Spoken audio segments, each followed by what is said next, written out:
to the entertaining Talkin' Sports. What is going on, football fans? Back at it with another football video. And in this video, I'm going to talk about the new CBA. And in addition to this, I'll also have a video up on Everson Griffen. I know a couple of Giants fans have asked me about that and the prospect of him potentially joining the New York Giants with the news that has come out today with the Minnesota Vikings. And I'll give my thoughts on that. And we'll go over, Everson Griffen's career.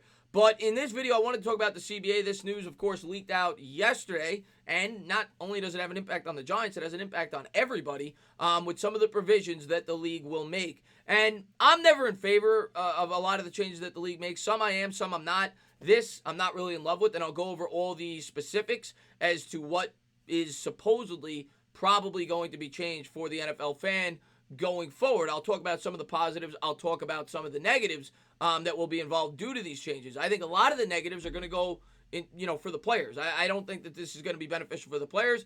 As usual, I think it's going to be very beneficial for the owners. I think the owners have done a number of things in terms of scheduling provisions to benefit putting money in their pocket, playing games over in England, adding the Thursday night football game, which I still contend is an awful idea.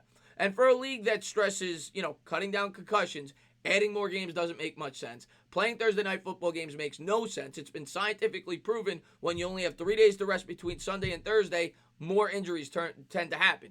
But for a league that says they're all about safety and cutting down on concussions, doesn't seem like it to me, especially when you're adding more games. Now, this is something that we knew and we expected was going to happen for quite some time. Matter of fact, they wanted 18 games, I think, as recently as a year ago. And then midseason this year, it had been agreed upon that they were probably going to go to 17.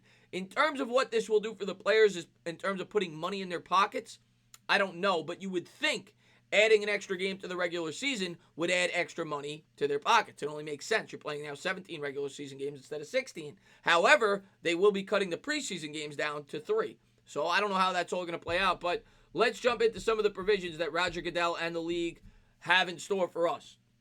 Roundup of what we know in the current CBA proposal via Adam Schefter.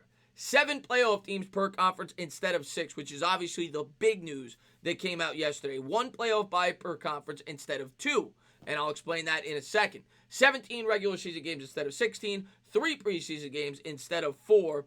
The 17 games will not take effect until the 2021 season at the earliest. So there you have it. There's the news in terms of the scheduling and everything else. Now, we'll start at the top. The 7 playoff teams instead of 6, and only 1 team gets a bye. Well, it only makes sense. With 7 teams, you have an odd team. I like it in the sense that it puts more emphasis on having the best overall record and rewarding that team. I do like that. I always like rewarding the better team. So that part of it, I like. Now, for the league, obviously, the benefit, and I guess for the fans, the benefit, you get 2 extra playoff games, 1 in each conference, because now instead of 2 wild card games in the AFC and 2 wild card games in the NFC, you're going to have 3 in each league on wild card Saturday and Sunday. That's the biggest change. That and, of course, the bye, which I suppose is a good thing. It's more playoff football. We all love watching playoff football. The bad thing, in my opinion, you might get a watered-down product. I think you're going to see more injuries due to the fact that you're playing 17 regular season games instead of 16, and that's something that the players will definitely have to take into account, and I'm sure they're going to try to get compensated for it as they try to work out, the deal with the collective bargaining agreement, which we all hope gets fixed before the start of, the 2021 year. So we'll have to wait and see how that all plays out in terms of the contracts and things of that nature for the players. But I'm never in favor of making a lot of change to it, something that works. And the NFL sometimes, I think, is guilty of that. I think sometimes they try to tinker with things too much to try to make as much money as possible. I don't think a lot of fans love the Thursday night games. Yeah, it gives you something to do on Thursday night, and I was excited when they started doing it. But the football is bad because the teams don't have a lot of time to rest.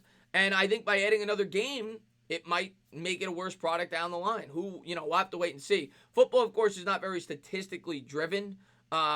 Like baseball, where I think you need to keep the games intact. Nobody really cares about stats when it comes to football. It's more so Super Bowls and things like that when you judge Hall of Famers. So it's not nearly as statistically driven as a game as baseball, so I don't really see an issue with that.